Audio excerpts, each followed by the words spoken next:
Good evening and welcome to the main news. I am Tariro Manamike. We have Peaceway Munyika at the Sign Language Desk, and we also have Memory Nkwendlovu at our Montrose studios. Great to have you along indeed. My name is Batla Nepure. These are tonight's top stories. President Emmerson Mnangagwa calls on Zimbabweans to harness local resources in fostering the growth of local agro-industries. Stakeholders praised the government on the recently launched Zimbabwe media policy.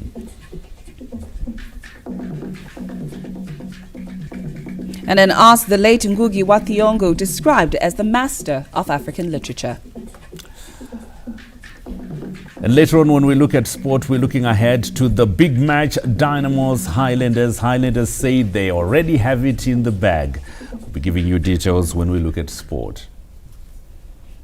All right, those were our headlines, and now we give you the news in detail. President Emmerson Mnangagwa says Zimbabweans must harness local resources to foster the growth of local agro-industries through value addition and the requisite support to farmers. He was speaking at the commissioning of 3 new plants for biscuits, breakfast cereals and pasta at the National Foods Limited factory in Harare this Thursday. Local agro-food processor National Foods invested 22 value addition drive to meet local and the export market. President Emmerson Mnangagwa toured the value addition plants in Workington and Aspindale industrial areas in Harare this Thursday. The investment by companies in production lines cements the conducive environment being created by government, which allows firms to thrive. This production facility is a beacon of efforts towards economic development and industrialization. It embodies the collective ambition of building a self-reliant sector.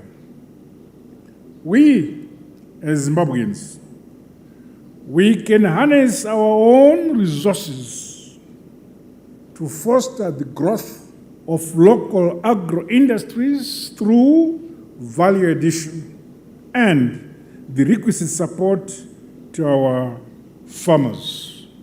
Through this initiative, we are advancing our vision of building a diversified and sustainable economy where value addition thrives and industries drive economic growth for the benefit of all Zimbabweans. I commend the board and shareholders for their confidence in business environment. Congratulations. President Mnangagwa said the investment into the 3 plants is in line with the Zimbabwe Industrial Reconstruction and Growth Plan, National Development Strategy and Vision 2030. This model is indeed our country to locally produce fortified high-quality cereals, ensuring constant safety and nutritional standards worldwide. With a targeted investment totaling $7 million, this plant will utilize around 15,000 tons of maize annually, directly supporting our farmers, which I am one, thereby stimulating further production and productivity in the agriculture sector. This move reduces reliance on imported cereals and foreign currency outflows, while increasing our regional competitiveness. The head of state implored the company to work efficiently to meet local and regional demand, pledging government support. With local demand and also strengthen its position as a regional supplier. It is impressive that to date, National Foods exports to Zambia, to Botswana and South Africa. I challenge the group to expand these markets towards promoting regional integration, creating employment opportunities, and fostering economic diplomacy. My government will support you in this regard. President Mnangagwa said strategic partnerships enable companies to compete at the regional and global levels. We affirm that Zimbabwe has the capacity and to compete regionally and globally, driven by strategic investments, innovative technology, and patriotic resolve among our people. I acknowledge and thank our investors, partners, and all stakeholders whose support and confidence have made this venture possible. My government stands ready to continue improving the doing business environment in line with our mantra, Zimbabwe Modernization agenda as companies invest in technologies to compete on the regional and international markets. Bruce Chawanda, ZBC News, Harare. Meanwhile, the multi-million-dollar plans by National Foods Limited are expected to amplify government's value addition and import reduction thrust towards economic growth.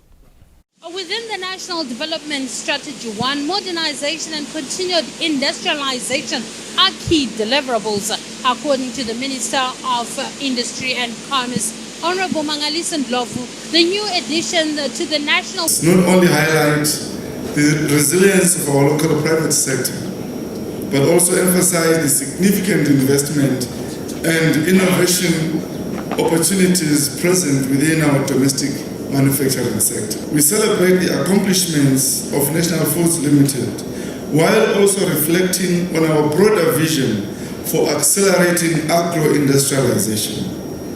As the current chair of SADC, Zimbabwe has a unique opportunity to once again take the lead in the regional industrialization agenda, intensifying our efforts to realize the objectives outlined in our NDS-1. The new additions to the national foods is also expected to help the country in lowering the import bill.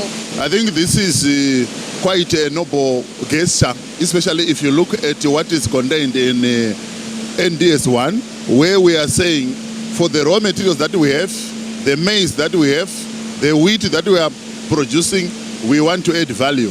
So this plant is going to assist especially in reducing the import bill, as we are going to produce quite a number of cereals locally. This is going to assist us in terms of forex generation, retention, and the generation of jobs. What really excites us is that with the growth in local cereal production, we're seeing the opportunity now to value add locally produced cereals, not only from a primary perspective, say into flour or maize meal, but further on into pasta. So for example, a lot of our pasta in this country is actually imported, which we see as we're growing now surplus local wheat, we should be converting that wheat into flour and then pasta. As enunciated by President Emmerson Mnangagwa, if the work being done by National Foods is replicated in all sectors and Zimbabweans eat what they produce, the country's vision for an upper middle income society is achievable. Olina Ndori, ZBC News, Harare. As Zimbabwe acceded to the African Peer Review Mechanism, a voluntary initiative by African nations, the country is now moving to operationalize national structures to prepare for its first self-assessment and peer review. A 5-member delegation from the African Peer Review Mechanism, led by Ambassador Mary Antoinette Quatre, met the President, Comrade Emmerson Mnangagwa at State House in Harare today. Their mission to Zimbabwe is to look at the economic governance, and they are looking at all facets concerning the economic governance of this country. Here, Ambassador Quatre speak to journalists soon after meeting the President.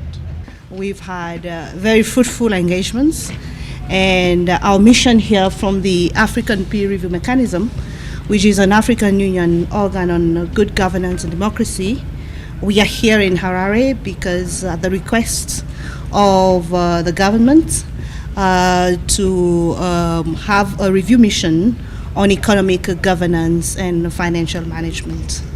So my meeting with His Excellency, he's expressed a wish of the government to do this review mission, and I've met with our focal point. I've had discussions with our focal point. I've had discussions with our National Governing Council, the NGC, and we've prepared the country ahead of this review mission, which is due to take place in August this year. Of interest, the African peer review mechanism is a baby of the African Union to look at each other's challenges and how best they can be resolved, especially on economic governance. Of interest is the issue of sanctions that has been an albatross on Zimbabwe's neck.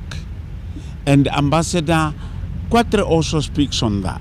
The assessment, the recommendations will come out of the review by August. So we cannot preempt the assessment and the recommendations. But what I can tell you is that when we do review missions in member states, we involve all the stakeholders.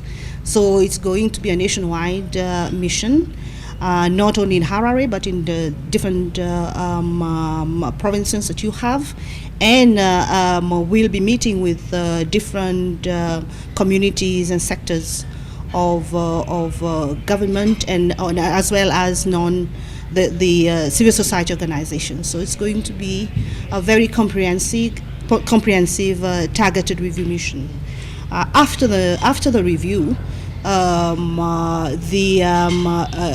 the recommendations will be made public, and then we can have a conversation about the recommendations thereafter. And the president gave you a green light to go ahead. He's agreed. He said the country is ready, and we are very excited because the APRM is an African Union organ.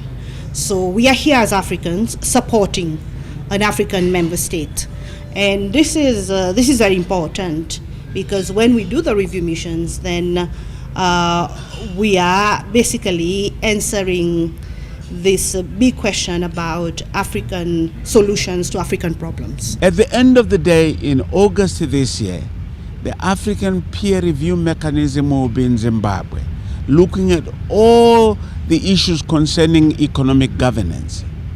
And they will travel across the length and breadth of this country, looking at all facets of the economic governance, including civil society, the youths, the women, and everybody will be reviewed, and solutions will be proffered, will be given concerning economic governance of Zimbabwe. Ruben Barwe, ZBC News, State House, Harare. Report from our chief correspondent Ruben Barwe there, looking at that 5-member delegation from the African peer review mechanism, which is set to conduct a review of Zimbabwe's economic governance in August this year. They were at State House where they met President Emmerson Mnangagwa. On the other hand, Zimbabwe is ceding to the African peer review mechanism, which is a voluntary initiative by African nations. The country is now moving to operationalize national structures to prepare itself for self-assessment and peer review. Let's now get the following report. The 3-day African Peer Review Mechanism workshop has provided a platform for key exchanges aimed at enriching Zimbabwe's roadmap for the assessment. The process will culminate in the country's first report on economic governance, set to be presented by President Emmerson Mnangagwa to fellow heads of states next year. We are now moving into the second phase, which is the operationalization of the national structures, so that we are able to prepare and undertake the review. So for this second phase, we invited the chief executive of the African Peer Review Continental Secretariat to come to Zimbabwe in order to work with us, prepare us, capacitate us to be able to undertake the review. So from here, we are going to finalize the roadmap that the National Governing Council is going to follow to prepare His Excellency's report. Zimbabwe welcomed APRM Continental Chief Executive Officer, Ambassador Marie Antoinette Rose Cart, and veterans from Namibia and Zambia, nations that have already undergone reviews, to learn from their journeys. What Zimbabwe could learn from us, and of course, the comparison a bit vast. Zimbabwe is a great country, big in population, development levels taken into consideration, but also the pace sometimes depends on the structures that are involved, the cooperation that you get from the other stakeholders, and of course the APRM process is a non-governmental process which allow all stakeholders to play equal part and equal roles. The APRM allows countries to evaluate each other's policies and progress, not through the eyes of outsiders, but through peer-led collaboration rooted in shared African experiences. Patience Nyagato, SABC News, Harare. Stakeholders in the media industry have thrown their weight behind the recently launched Zimbabwe media policy. This Wednesday, President Emmerson Mnangagwa launched the Zimbabwe Media Policy, a guiding framework which seeks to foster ethical journalism and advance the national narrative. The move has sparked widespread attention of media stakeholders who gave plaudits to the government for the historic information blueprint. You notice that as a regulator, we actually have a mandate to regulate within certain parameters. But what the media policy does, it defines the broad perspective and expectations of how people should deal within the media industry, in which broadcasting is part of. Our take is that it clearly gives issues around ethical behaviors that are expected, the inclusiveness, and also ensuring that we unlock and unpack the media industry to be able to be inclusive, to provide jobs, to create new content, and to leave no one and no place behind. I'm happy that some issues that are in the media policy document align with constitutional provisions. And there are issues that ZINEF and the other media stakeholders have been raising that are captured in the document. The issue of establishing a National Employment Council for the media, establishing a media fund for the media. Launching the Zimbabwe Media Policy in Harare this Wednesday, President Mnangagwa highlighted that the new policy focuses on regulating big tech dominance while addressing issues related to data privacy, misinformation and user rights. Addressing issues related to market dominance, privacy, misinformation, disinformation, and user rights are areas that are encapsulated in this policy. In this regard, there must be ripple benefits from regulating big tech services, including through taxation and fair payment. Digital taxes and fair revenue sharing from all media players should contribute to local economies and the content creators. The need and importance of protecting users from exploitative practices and promoting digital literacy so that users safely navigate online environments cannot be overemphasized. The Zimbabwe Media Policy is anchored on 6 strategic pillars, namely economic sustainability, digital transformation and innovation, media development and capacity building, media sovereignty and regulation, access to information and knowledge, and local content promotion. Festus Mkongoro says, ZBC News, Harare. Now, Zimbabwe continues to explore innovative pathways, including partnerships to strengthen its energy security with particular focus on renewable energy. Zimbabwe's clean energy ambitions took a major stride this Thursday as Vice President General retired Dr. Konstantino Chiwenga visited the Rogan hydropower project in Tajikistan, an engineering marvel nestled in the Pamir Mountains of the Vakshi River. The project, once completed, is expected to generate over 3,600 megawatts of electricity, putting Tajikistan among the global leaders in renewable hydropower. The visit formed part of a broader government initiative to explore viable, climate-resilient energy solutions for Zimbabwe, which has in recent years faced electricity shortages caused by drought and aging infrastructure. Accompanied by the Minister of Energy and Power Development, Honorable Julai Moyo, as well as engineers and technical experts from the energy and local government sectors, the Vice President toured the facility's control systems, dam walls, and turbine installations. The delegation also held strategic discussions with Tajik energy officials and project engineers to better understand the scope, challenges, and success factors behind the multi-billion-dollar project. The Rogan hydro power, which is under construction, informs us what we can do back in Zimbabwe, how we can harness all the resources that are available to us and build our own energy capacity, because without energy you can't develop, you can't build an economy. But in the case of our brothers here in Tajikistan, yes, they want the energy for their people, but they also supply energy to their neighboring countries. But more important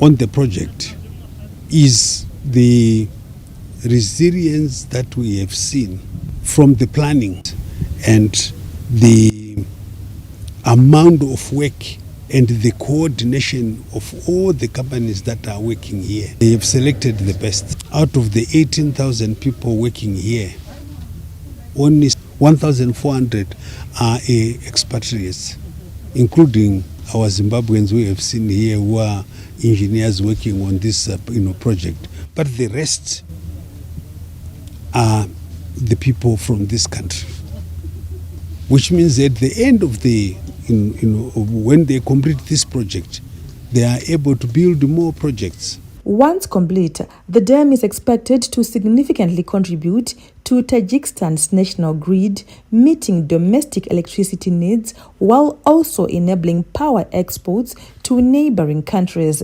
A forward-looking model that Zimbabwe views as both visionary and adaptable to its own energy ambitions. Today's visit to the Rogan hydropower project offered a glimpse into what is possible with vision, cooperation, and investment in green energy. Abigail Tembo, ZBC News, Dushanbe. The First Lady, Dr. Auxilia Mnangagwa, has met with a high-powered Russian delegation at her Zimbabwe House offices. The delegation expressed interest in working with her in various fields, including agriculture, health and tourism. A Russian delegation paid visit to Dr. Auxilia Mnangagwa at her offices this Wednesday, where various areas of cooperation in agriculture, health and tourism were explored. The delegation was led by Dr. Elena Matviva, the head of the International Center of Business and Industrial Tourism, and Mr. Sergei Putlin, the president of Genesis Fertilizers Global Solutions, an organic fertilizer manufacturing company. During the meeting, Genesis Fertilizers Global Solutions hinted on plans to set up a fertilizer manufacturing plant in Zimbabwe in honor of the First Lady's passion and unwavering dedication to the success of the country's agricultural sector. The CEO of Genesis Fertilizers Global Solutions, Mr. Sergei Putlin, said his company will set up a fertilizer manufacturing plant in Zimbabwe, making it the first African country to benefit from such an initiative. The plant will manufacture organic fertilizer, which offers numerous benefits for soil and plant health, including improved soil structure, enhanced nutrient content, and reduced environmental impact compared to synthetic fertilizers. The Russian delegation vowed to partner the First Lady in both agri-food and agro-tourism for sheep programs. Owing to the sterling efforts that the First Lady is doing in promoting gastronomy tourism, Dr. Madviva said they are interested in having exchange programs with Zimbabwe in gastronomy tourism, which will see the establishment of Zimbabwean kitchens in Russia. She also hinted on the coming of Russian health experts for an exchange program. Good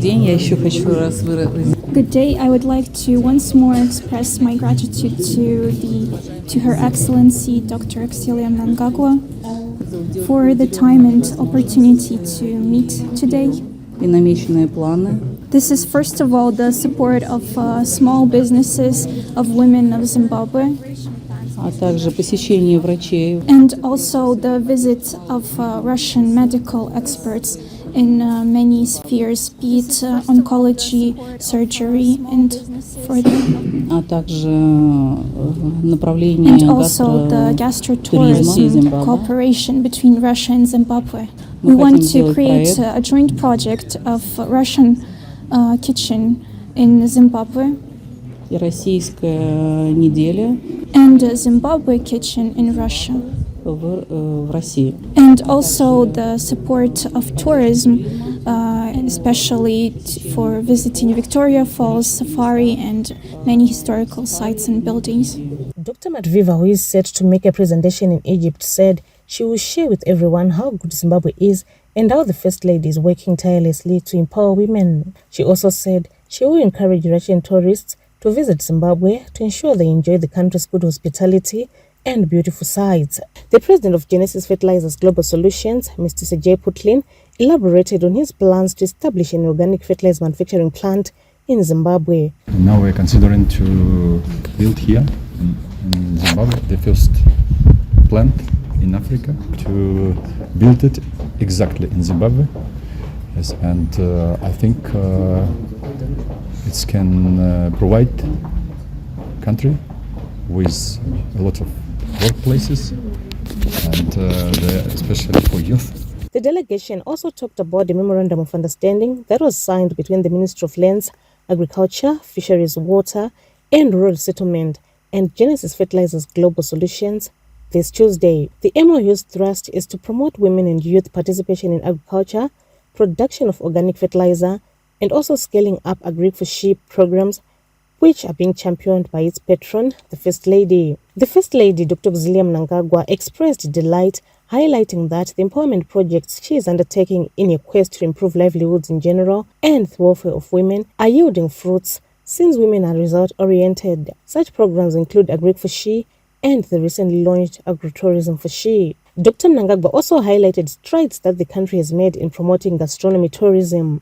She said the initiative has grown remarkably from local recognition to regional appreciation and now to international acclaim. The Mother of the Nation also highlighted how gastronomy tourism has given birth to fashion gastronomy. The First Lady also said the coming of Russian doctors will help complement her medical outreach programs. Mr. Putlin's wife, Mrs. Julia Putlin, and daughter Ms. Maria Putlin, who run Rainbow Charity, highlighted some of the work they are doing in assisting the disadvantaged, to include the elderly, people with disabilities, and orphans, adding that they aim to partner the First Lady's Angel of Hope Foundation in doing philanthropic work.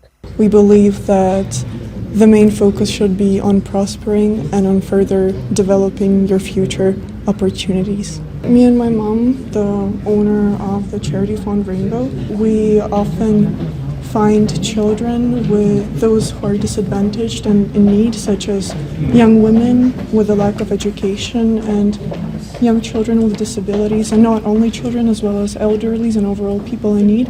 We often organize events to bring their dreams come true if they have any wishes that they would like to see and experience. Mr. Ilya Putlin, who works with his father at Genesis Fertilizers Global Solutions, was commended by the First Lady for being an industrious young man. He then paid tribute to Amai Mnangagwa for giving wise counsel to youngsters for them to work hard to uplift their lives and desist from engaging in social vices like drug and substance abuse. You know, it's very important for young people to be motivated of what they like to do, because in my experience, I'm happy to be, first of all, the son of my father, and I'm happy to have a work or like the thing what I'm motivated to do. As well, this thing that the First Lady gave me the lecture about just to try to stay away from the going out with the drugs and the substances. Mrs. Effizi Tuta, an agri-for-sheep beneficiary from Chipinge, Manicaland Province, hailed the First Lady for your women-centric agricultural initiatives which are transforming lives. By allowing us to operate freely in Zimbabwe and with your support that you are giving us as women in agriculture, we thank you so much, and we are hoping with this cooperation we're going to go far. And agri-for-sheep tourism that you have already launched last month, we really appreciate you for everything. Genesis Fertilizers Global Solutions donated tons of rice to the Angel of Hope Foundation. The First Lady, who is tourism ambassador, invited the delegation to visit the country's majestic Victoria Falls, which they gladly accepted. Colette Msanyera, ZBC News, Harare. Now, African countries have been challenged to recognize water as a critical resource and enabler for sustainable socio-economic development.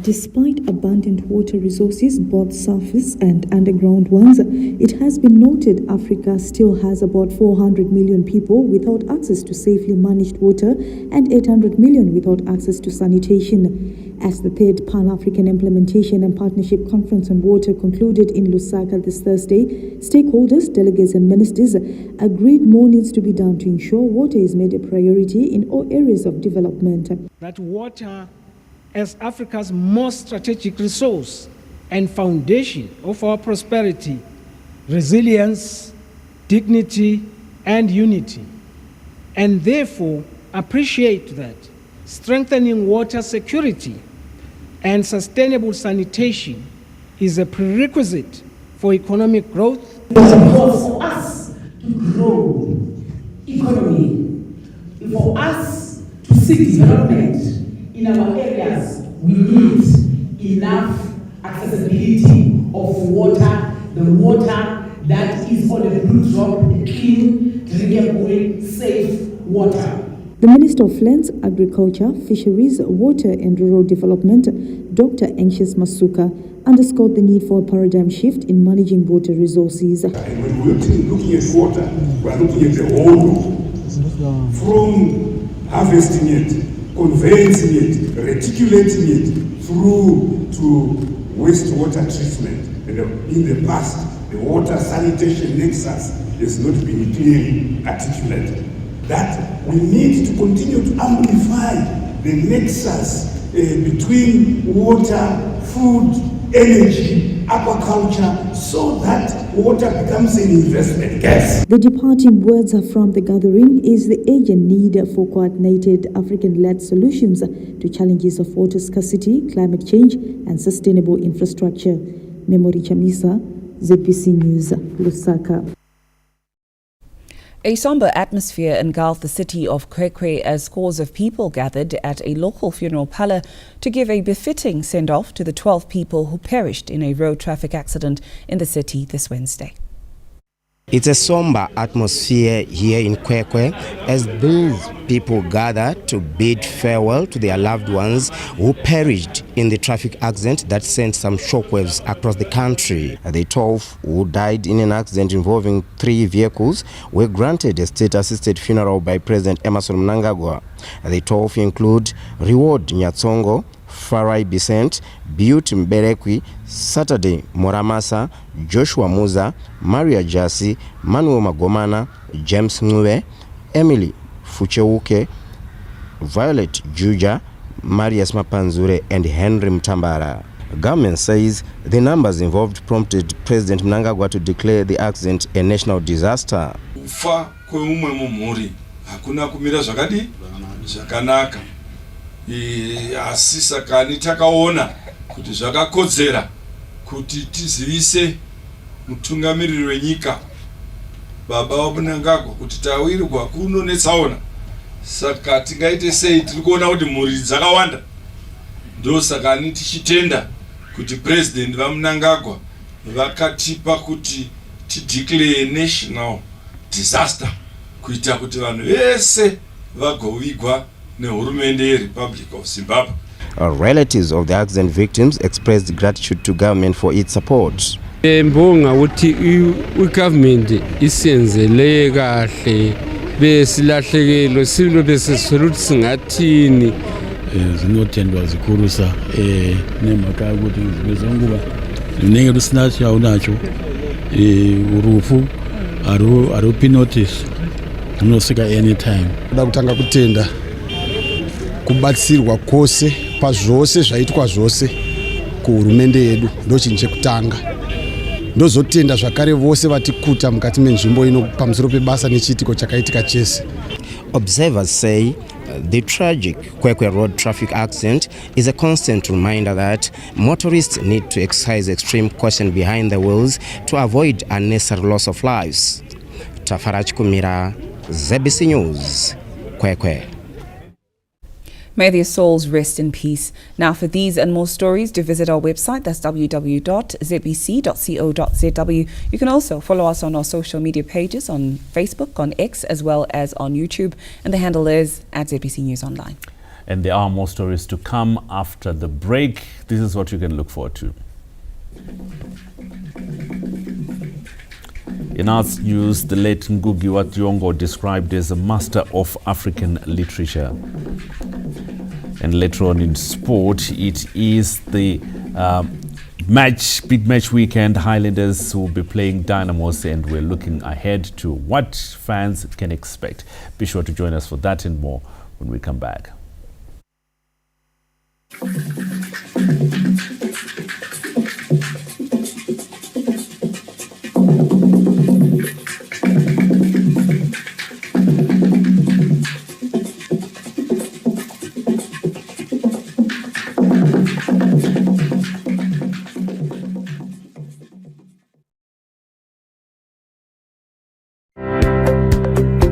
Are you a dynamic and enterprising woman running a small business? Whether you're involved in horticulture, fashion design, visual arts, confectionery, the beauty industry, catering and food services, event decor, poultry farming, goat projects, cross-border trading, or small-scale retailing, this is your moment. Join us from the 6th to the 8th of June at Harare Gardens for the inaugural Women's Market Galore. Showcase your business at this groundbreaking event hosted by Empowerment Champion, the First Lady, Dr. Auxilia Mnangagwa. Admission is free and you are all invited to come. For registration and inquiries, please contact 0719 527 703 or 0778 858-056. Please note that this program will be extended to all provinces across the country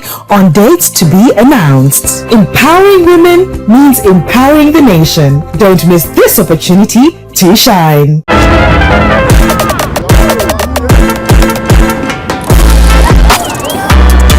Create big moments with the fam. Get the KFC Family Fiesta. That's 6 pieces of chicken, 4 zinger wings, 2 mash and gravies, and large chip.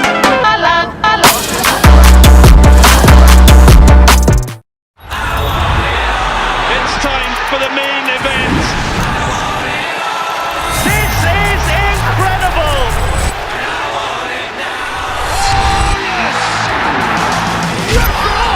He has written it. And the dream lives on! I cannot believe it! Stay connected to DSTV this April and May and get all the football finals you want.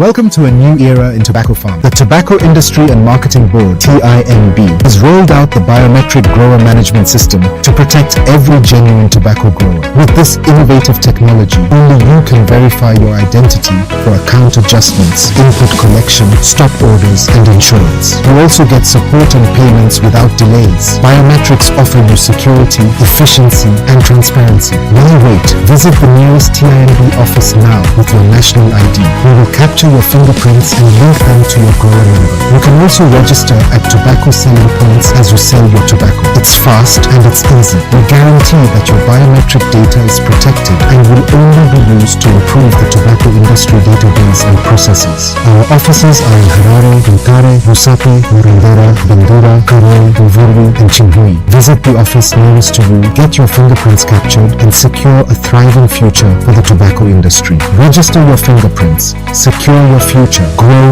with confidence.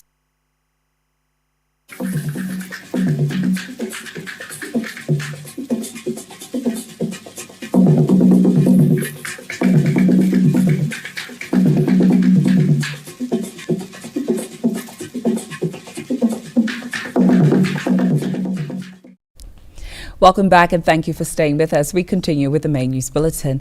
Now, despite the rise of online betting reshaping the gaming industry, experts fear that the trend is fueling an addiction epidemic amongst men and women with dire consequences. The betting industry is growing across the world, providing entertainment and a source of income for many. But while the process appears lucrative, there are untold stories of how gambling is now a yoke around the necks of those who are deep into the game. Sean Dinaye, not his real name, is one among many local punters, yet even as he has been lucky on one of the online betting sites, he says it's a phantom joy which comes at a heavy price. There's a time which I guess $6. From $6, that's the person I'm 120. But from that 120, I would say from $6 to $40. But you know only that the feed to Jaiwa don't so From the surface, the game appears easy, yet its luring effect has dire consequence. And this is the story of William Gonese, the former Bakerzine manager who lost over 3,000 United States dollars to the Aviator platform, popularly known within local circles as Kandege.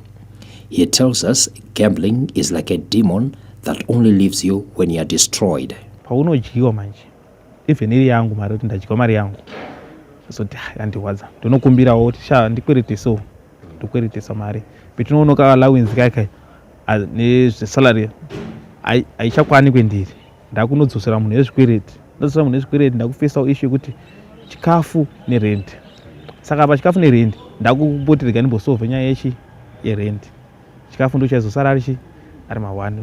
I ask him how he would compare the heartbreak of that moment.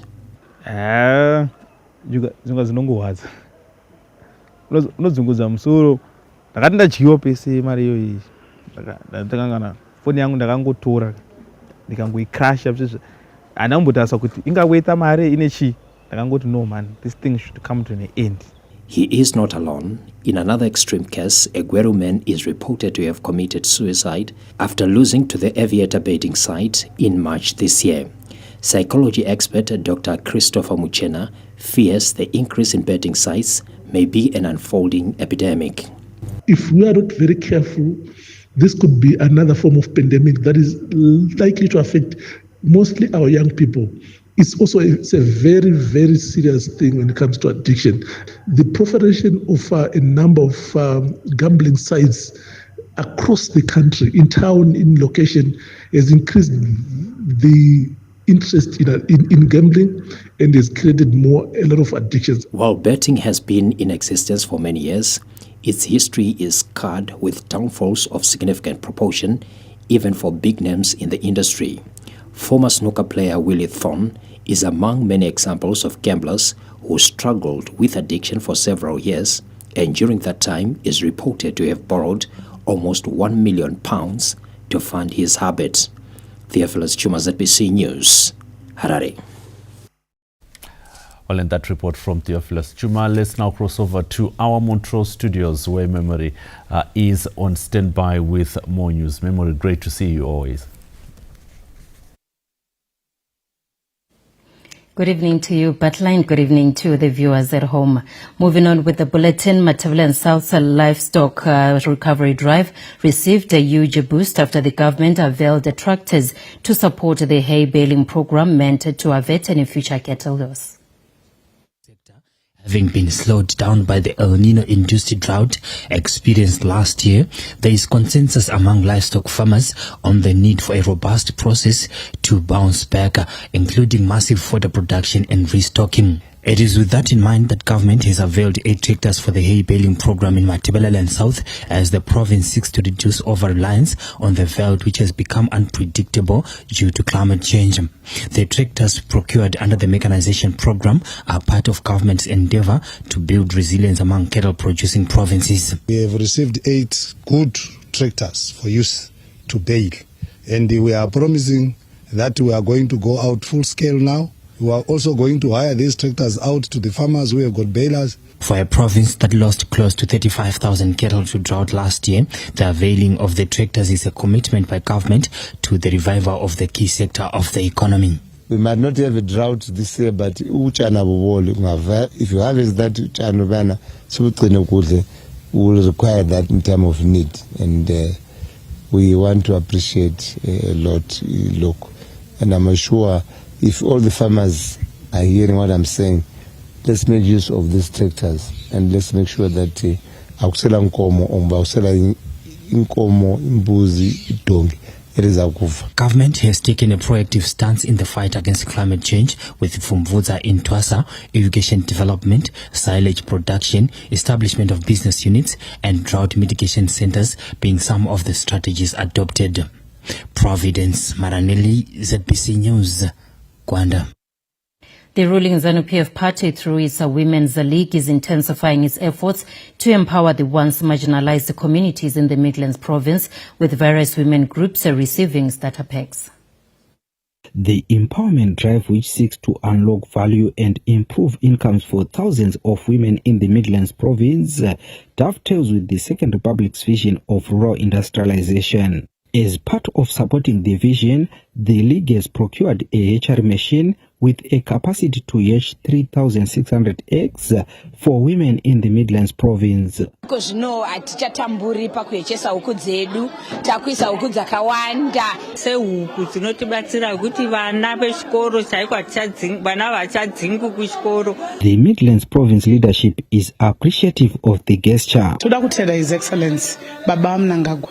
Tigotenda mama maishinomona mkuru wedu wemadzimai vakasvitswa na president vanotisvitsawo sema provinces. Nasi tine mfaro project yasvika kuno, but tiri papo takapuwa zvekare masewing machines. Sezvo muri imi secretary wavo tinoshuvirawo kuti deve chidiki vatevedzerawo zviri kuita mai chinomona. Launching the Midlands Women Empowerment Programs in Gweru, the ZANU-PF Secretary for Women's Affairs, Comrade Mebo Chinomona, said the empowerment projects are meant to build self-sustenance among women. Takatarisa kuti madzimai akufanira kushanda nekuti baba wa Mnangagwa wachitarisa wapinda pachigaro mu Second Republic vakatarisa iyo wakati nyika inowakwa nevene vayo. Various women from the province's 8 districts also displayed various empowerment projects after benefiting from the Women's League Empowerment Drive.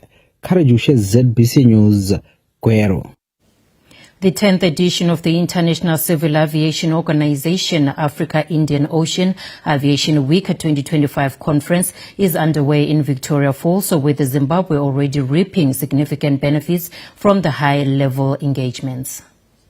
The conference, jointly hosted by ICAO and the government of Zimbabwe, serves as a key platform for aviation leaders, policymakers and industry experts from across the Africa-Indian Ocean region to engage on emerging opportunities and tackle pressing challenges in the aviation sector. On Thursday, delegates highlighted some of the benefits already being realized by Zimbabwe. A lot of discussions, important discussions, have been around the use of sustainable aviation fuels, which we as Zimbabwe are pioneering to use feedstock like sugarcane to develop aviation fuels that can be used. And for us, it's very important as well, as part of our re-engagement exercise, to show that Zimbabwe is a friend to all and enemy to none.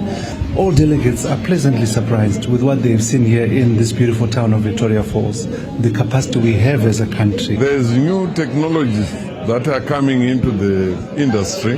For example, United Arab Emirates, they have introduced air taxis which are driven by drones. It's a well step ahead. It's an eye-opener to all of us to start seeing where the world is going. African countries were also reminded of the untapped potential in airspace revenue. We have skies which we are allowed by the ICAO, protocols of the ICAO, that each sovereign state can reap or take what we call air navigation fees. In Zimbabwe itself, we see a potential of 37 million, which I believe that those sort of funds would be able to capacitate the aviation sector. It's real estate in the sky, and everybody that passes through should pay a rental, whether it's for 1 hour or for 30 minutes. With over 400 local and international delegates in attendance, the ICAO AFI Week conference is proving to be a vital forum for exchanging best practices, addressing critical challenges and strengthening collaboration across the continent. Tichaona Kurewa, ZBC News, Victoria Falls. The government is emphasizing digital literacy, STEM education and infrastructure development to transform the country's education system as it targets an upper middle income society by 2030. The third National Education Conference has been officially opened in Harare this Thursday, with the participants praising the meeting for its focus on digital transformation and providing a platform to share ideas on how to enhance the local education landscape. We are now actually understanding the fact about the staff of education and ICT. They actually care about how we feel, and that they're trying their best to find out multiple solutions on how they can curb the issues that we're facing as students from various schools and various walks of life. Government is emphasizing digital literacy, STEM education, public-private sector collaborations and infrastructure development as key in transforming Zimbabwe's education system, aligning with the Vision 2030's goals. The education conference is a platform where students exhibit their proficiencies in terms of innovation. We are saying, let us use a whole of government approach, a whole of societal approach, where we are saying, in line with the national trajectory of His Excellency the President, Comrade Dr. Emmerson Mnangagwa, we are saying every school must have a library, a digital library. Every school should have an innovation hub. We are happy that this conference is speaking into digital transformation, and our President, His Excellency Dr. Mnangagwa, speaks about us digitalizing Zimbabwe towards Vision 2030. For us to be able to do this, there are certain aspects that we need to adhere to: digital infrastructure, digital skills, and these two are very critical. The Second Republic has been on a drive to build schools across communities through harnessing public-private partnerships to improve access to education in line with the inclusive development agenda. That reporter taking us back to our team at Pokers Hill with the rest of the bulletin. Good evening. It's great. Thanks a lot, Memory there, and the entire team at our Montrose studios. Family-oriented policies have been highlighted as crucial in strengthening families as the foundation of a thriving nation. The national launch of the International Family Day was taken to Bulawayo this Thursday as part of the government's decentralization agenda. The commemorations presided over by the Minister of Women Affairs, Community, Small and Medium Enterprises Development, Senator Monica Mutwanga, brought to the fore how families are the bedrock of unity. Young people in the elderly who attended the celebrations stressed the importance of safeguarding the family unit. A family is extremely important in the sense that it gives us a foundation to begin with when we're born, as they raise us.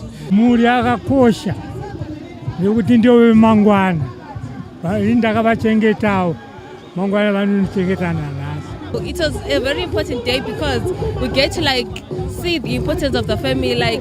Family is important, but we don't usually show it how important family is. In her remarks, Minister Mutwanga emphasized the family unit is the foundation upon which communities, societies and nations are built and sustained. The family unit is the building block of any community. It is where everything starts. This is in families where we instill discipline into our children. And as we celebrate here in Bulawayo at White City Stadium, we are happy to say to the people of this country, it is time to reflect on each and every one. Whether you are a mother, father, uncle, aunt, what is that you are instilling? Are you instilling words of discipline? Are you building an empowered child from the family. The commemorations brought to the fore the need to reflect on the role played by policies in strengthening the family unit.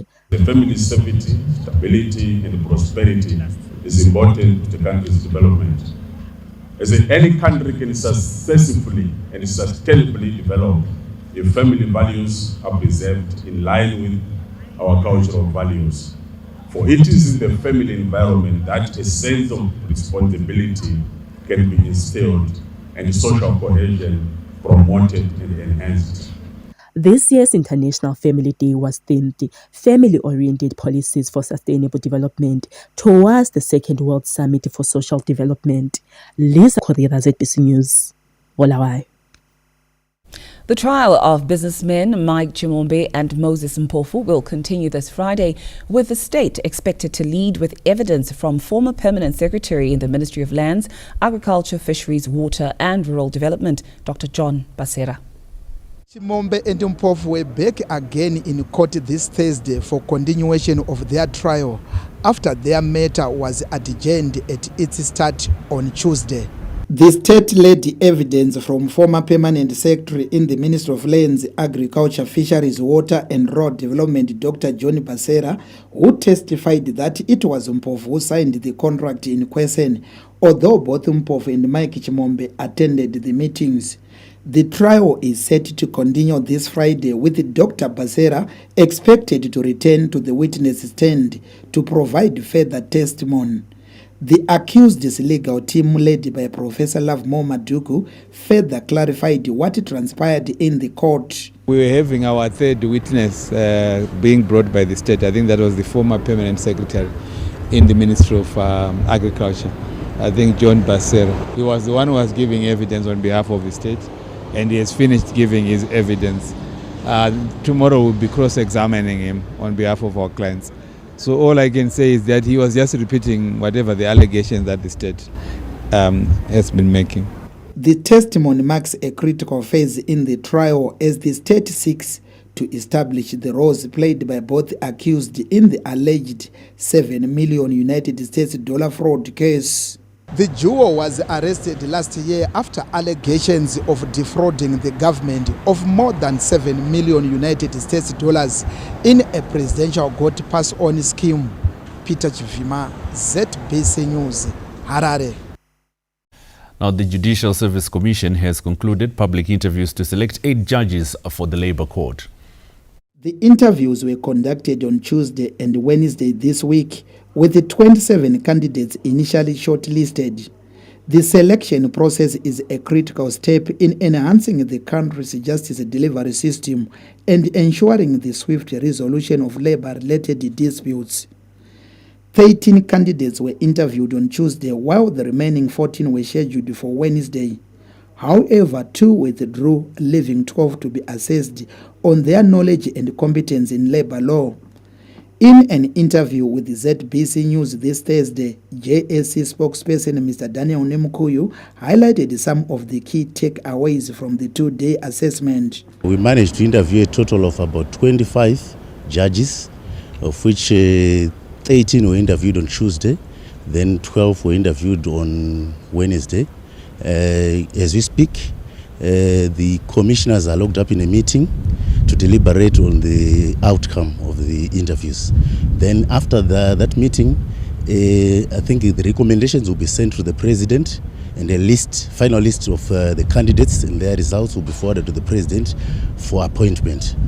The JSC is seeking to appoint 8 judges to the Labour Court, a move expected to enhance the resolution of labor disputes and improve efficiency in the justice delivery system. Peter Chivima, ZBC News, Harare. And on that note, we take a break, but when we come back, we'll be giving you the arts news. Stay tuned.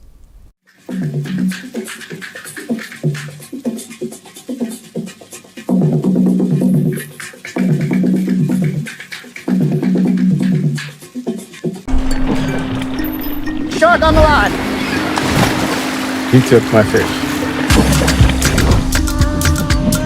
God, did you see that? I just was like, what? Hi! I really want you to find someone nice who would mean the world to you and make you so happy. Bernardo Silva, Stones, Foden, a little bit of time. Oh, what a shot! What a goal! What a player!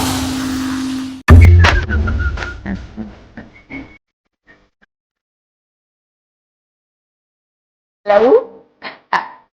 If you're like me and you can't wait for the next paycheck and you don't want any roadblocks when it comes collecting your cash money, you know what?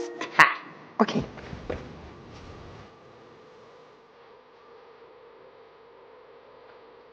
Oh, yes! Yapinda! You know what? Pana to the link to tell Mariako. That's why I use DigiPay smart wallets to take my money.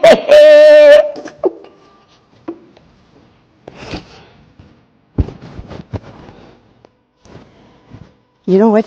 I receive my money through DigiPay. The best part is I can buy airtime. I can send money to my family back home because it's smart like that. My employer loves DigiPay too. No more queues for them either at the banks to send my money. It's just a few taps and I have my money. It's easy peasy. With DigiPay mobile wallets, my life is running.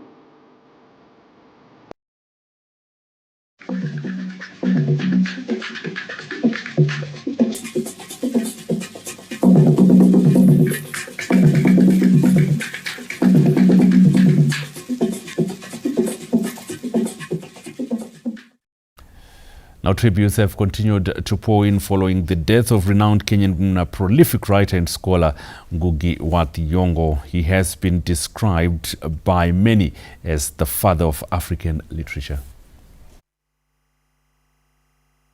Authors across the country have described the late Ngugi wa Thiong'o as a beacon of hope in reviving and maintaining the true value of literature, both on the continent and the international arena. It's a very sad day for Africans. It's a very sad day for African writers and African people who love literature.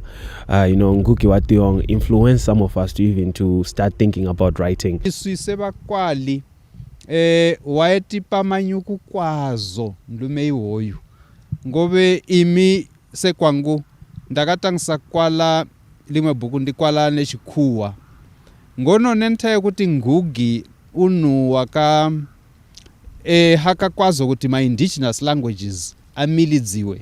Mina njengomlobi osakhulayo engakufunda kuNgugi wa Thiong'o ikakhulu kugwalo lwakho luthi decolonizing the mind.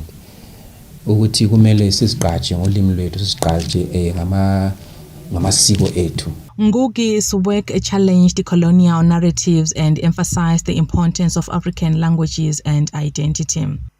With a career spanning over 6 decades, Ngugi inspired generations of writers, academics and freedom fighters across the continent, including Zimbabwe, through his bold stance on decolonization and cultural liberation. Born in 1938 in Kenya, Ngugi spent much of his later life in exile, but never wavered in his commitment to African empowerment through literature. His decision to abandon writing in English in favor of Kikuyu, his native language, sparked global debate and left a legacy in the academic and literary communities. Tributes have been pouring in from across the world, with many calling him a father of African literature and a conscience of the continent. Ngugi wa Thiong'o lives behind a rich legacy of thought, struggle, and storytelling that will continue to echo through the pages of African history. Said he will be dearly missed. And that's our look at the arts. Lawrence is on standby with sport. Lawrence? Good evening, Butler, and good evening, Zimbabwe. And there's only one port of call to start, and that is the Battle of Zimbabwe, where Blue Giants Highlanders are hoping to replicate last year's form when they face Dynamos at Rufaro Stadium this Sunday. The Battle of The battle of Zimbabwe erupts this Sunday in the capital, and football fans believe no matter the inconsistency by the teams, the fixture remains an epic encounter defining Zimbabwean football. Fike vele ngale vele kucazeka kungabe le noise kube kucazimula vele Highlanders mele ingene ka1 Highlanders mele itore mtambo itambe zvakanaka ikoko tifare Highlanders neighbors iwine Highlanders hoye Highlanders hoye oyo thina njengamasupporters sikhangelele iwini sayichaya 2-0 iDynamos ngendlela right vele sahamba saladeni ntambama khona le Harare sithanda ukuthi abafana boathe bevale kuhle ngendlela right emuva ngama striker. Hayi game le silindele kakhulu sikhangelela ukuthi abafana bazasebenza ende labafana bazimisele kakhulu ukwenza umsebenzi oqhakathekileyo. Igame isikhangelelwe i4-0. Highlanders head coach Kelvin Kayindu says there is no room for complacency. We start this league slightly different from last season when we were the first team to play at home. This time we are traveling to Dynamos. I think it's unfortunate that both teams are coming from a defeat, and this may also make it a bit exciting because every team will probably play an attacking game for them to pick up maximum points. But looking at the way we have seen the conduct in training, everyone has been geared up, preparedness for the big game that is coming. Regardless of form for both teams, I think when it comes to this league, I think there's a lot that needs to be offered, and everyone knows what is at stake. Elsewhere, Dynamos, who are also not in good form, I believe they will rise in the biggest match of the season. Dynamos, who are now under the tutelage of Saul Chaminuka, lost to Thiong'o Platinum Stars in their previous encounter. We have been working and we will continue to working. We are preparing probably the biggest game in the first round of my matches. We are doing our best, and yes, it's work in progress, but at the same time we are doing work that is also giving us a little bit of confidence to say we should be able to scratch results. And yes, the boss will come and they will run for their money. Sure, and we are very hopeful that come Sunday, 1700 hours, they are celebrating 3 points. Ahead of Sunday's match, both teams have a clean bill of health. Highlanders dominated the two teams' meetings, winning both at Barberfields and Rufaro Stadium last season. Wounded Giants, fading Giants. Well, it's your take. Moving on, Warriors captain for the 2025 COSAFA Cup, and Rumbeva has implored his teammates to utilize the tournament as a launchpad for their international careers. To national team leadership, Rumbeva is captain the under-20 before, and now he has been entrusted to lead a young team at the upcoming COSAFA Cup. Rumbeva, who has also featured for the under-17, under-20 and under-23 in the senior Warriors fold, believes the team picked up for the COSAFA Cup is what it takes to represent the country in the regional showpiece. The lanky Highlanders defender has been thrown into the deep end to guide the youngsters, and believes the youngsters should utilize the platform to launch their international careers. Okay. I think for me now, the two very cool. Like especially for ngati ngakhangela even squad sakhona squad sakhona sama under 23s and lamsenga ngabakhona ku age unelana, and for first time yami kulabanye first time yabo lami first time yami because afa nginga ngabo age, so mina for irole abanikeziwe na ngibona into ezani right kakhulu engenza lami ibe le confidence, because ngabe ngihamba ngalo ukuthi ngenjani ngiyeboost abanye abafana abancane especially abasakhula. Young Highlanders forward Prince Love is also relishing the opportunity to represent his country. Obviously, I'm excited. The whole team is excited for me. I think it's a big opportunity for me to explore my talent, to showcase my talent at the big stages. Recently, I've been featuring under 20 and the CHAN qualifiers, but now that I know, even though they are called under 23, but it's technically a senior team for Zimbabwe, being called to the COSAFA tournament, I'm very grateful and honored to be representing the country. Zimbabwe is using this year's tournament to prepare for the 2028 Olympic qualifiers, which start next year. Hence, they've selected most players eligible for those qualifiers, with the country also fine-tuning ahead of the Africa Cup of Nations tournament set for December in Morocco. The COSAFA tourney is also a platform for Coach Michael Needs to select additions for the senior national team. The COSAFA tourney erupts in Bloemfontein from the 4th of next month. Mthokozi Stube, ZBC News, Bulawayo. Moving on to martial arts, Team Zimbabwe has returned triumphant after winning 19 medals at the Africa Karate Federation Region 5 Championships held in Durban, South Africa.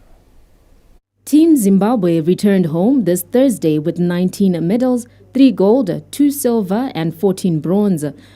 Overall, Zimbabwe came fourth at the African Union Sports Council UFAK Region South Games that had SADC region competing in Durban. The gold medalists were ecstatic about their achievements as well as lessons learned at the tournament. Tournament was eye-opening. I saw lots of different countries, lots of different styles of karate, lots of different people. And I think I've learned from those people how to do different techniques. It was my first time going for Zone 6, and I was inspired by the countries, how they fought and what they were doing. And it also inspired me to train harder. Now I've gotten gold, but it's not the least I can do. I can still do more. I got gold in the kumite, but for kata I lost. You make us proud. It's cool for the dish. The administrators are looking forward to organizing more competitions for the team. We had the youngest athlete coming from Zimbabwe, 11 years old, represented the country well, got a gold medal. We also had the oldest up to veterans that were up to 35 years. So it was a good experience. The results that this contingent has brought back home for us, you'll notice a very young contingent. They are up and coming, raw talent, and this is them getting a taste of exposure, regional exposure. So we are confident that this is just but one of many fruitful tours. Zimbabwe sent in a team mostly made up of cadets. On that winning note, it's back to the main desk. Thanks a lot, Lawrence Rusita. There, our look at sport, bringing us to the end of the main news. Thanks a lot for having joined us. Good night.